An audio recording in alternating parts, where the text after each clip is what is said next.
နေ့လောက်ပဲအချိန်ပေးရတယ်ပဇွန်ကြောက်ပါလက်ချောင်းကြော်လေးကြော်စားကြမယ်နော်ဗီဒီယိုလေးမှာဆက်စုံကြမယ်ရှင်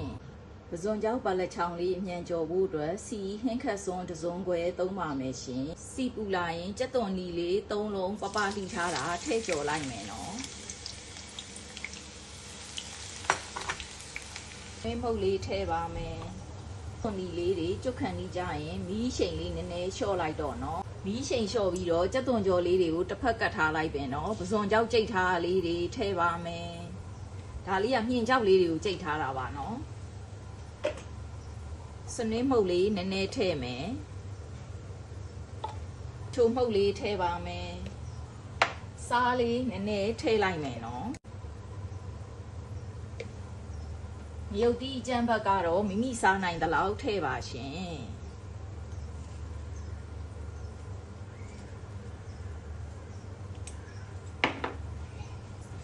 ဒါလေးတွေကိုလေမီးအေးအေးနဲ့ကျွတ်နေအောင်ကြော်ပေးလိုက်မယ်နော်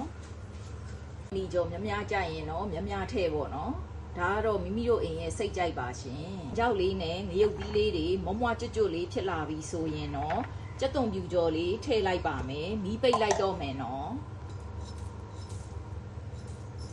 အားလုံးကိုတမအောင်မှွေလိုက်ပါမယ်ရှင်ဒီချိန်မှာတော့မီးပိတ်လိုက်တော့ပင်နော်ခုဆိုရင်တော့10မိနစ်လောက်ပဲအချိန်ပေးရတယ်ပဇွန်ကြောက်ဘာလက်ချောင်းကြော်လေးရပါပြီရှင်ရမ်းစားကောင်းလို့လိုက်လှုပ်စားကြည့်ကြပါနော်အားလုံးမင်္ဂလာရှိသောနေ့လေးဖြစ်ကြပါစေရှင်အုံထမင်းချက်ဖို့အတွက်စံချိန်ကိုဒီစံချိန်ခွက်လေးနဲ့နှစ်ခွက်သုံးထားတယ်နော်စံချိန်ခွက်နှစ်ခွက်ဆိုကျမကရေ၄ဘူးနှစ်ဆထည့်ပါတယ်နော်၄ဘူးပေါ့ရှင်ကိုလေးကိုကစံချိန်ခွက်တစ်ခွက်စာသုံးလိုက်ပါတယ်အဲ့တော့ရေ၃ဘူးအုံလို့တစ်ဘူးပေါ့နော်တကြားလေးထမင်းနှစ်ခွက်ဆိုတော့နှစ်စွန်းသုံးပါတယ်နော်စားလေးနည်းနည်းထည့်မယ်စီရလေထမင်းစားစုံနှစ်စွန်းသုံးပါမယ်ရှင်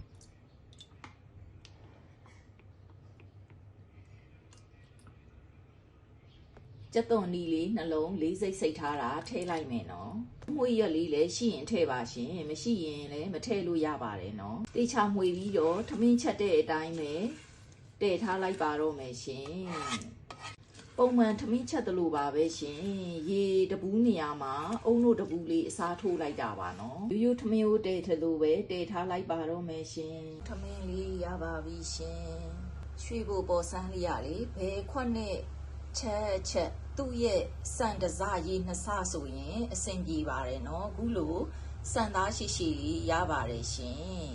ကြက်မဆလာစီပြန်ရေချမ်းချက်လေးချက်စားလို့တင်ပေးလိုက်ပါတယ်နော်ဗီဒီယိုလေးမှာဆက်စုံရမယ်ရှင်လေးတွေကိုစားစနွင်းချိုမုံနေထားမယ်ကြက်သွန်ပြူချင်းနဲ့နနမေမြစ်ထောင်းထားတာလေးထည့်နေလိုက်မယ်နော်ရေလေးအရင်ညှစ်ထည့်လိုက်ပါမယ်ရှင်အဖက်လေးတွေပါထည့်လိုက်ပါမယ်ရုပ်သီးစိတ်မှုတ်လေးထည့်လိုက်မယ်နော်ထမင်းစားစုံတစ်စုံစာလောက်ထည့်ပါရှင်ဒါကတော့မိမိတို့အိမ်စိတ်ကြိုက်ထည့်နိုင်ပါတယ်နော်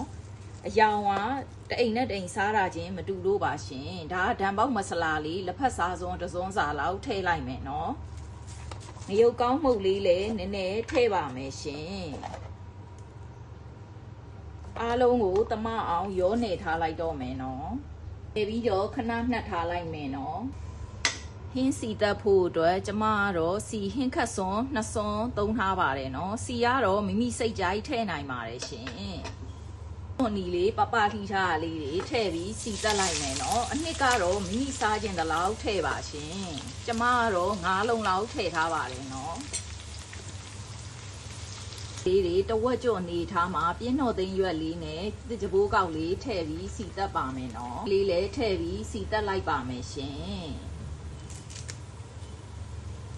သွန်လေးတွေမှုေးလာပြီဆိုရင်နေထားတဲ့ကြက်သားလေးတွေထည့်လိုက်တော့မယ်နော်ကြက်သားလေးတွေအယောင်ပြောင်းသွားတဲ့ဒီတေချာစီတက်ပေးလိုက်ပါမယ်ရှင်အနှစ်လေးတွေ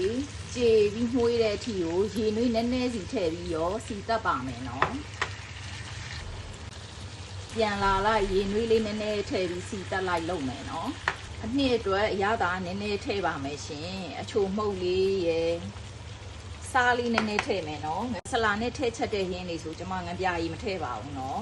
ဒီစိတ်တိုင်းကြပြီဆိုရင်တော့ကြက်သားနူးယုံရေနွေးလေးထည့်ပြီးတည်ထားလိုက်ပါမယ်နော်အုပ်ပြီးတည်ထားလိုက်ပါတော့မယ်ကြက်သားလေးတွေလည်းစီပြန်ပြီးနူးပြီဆိုရင်အိုးချကန်ကြီးကြရင်မဆလာလေးနည်းနည်းအုပ်လိုက်မယ်နော်အမကတော့စီပြန်ရေကြံလေးစားကြံလို့ရေလေးလိုတလောက်ထည့်လိုက်ပါမယ်နော်စီပြန်ရေကြံချက်ရင်လေရေထည့်လို့ရှိရင်လုံးဝစီပြန်ပြီဆိုမှထည့်ပေးပါနော်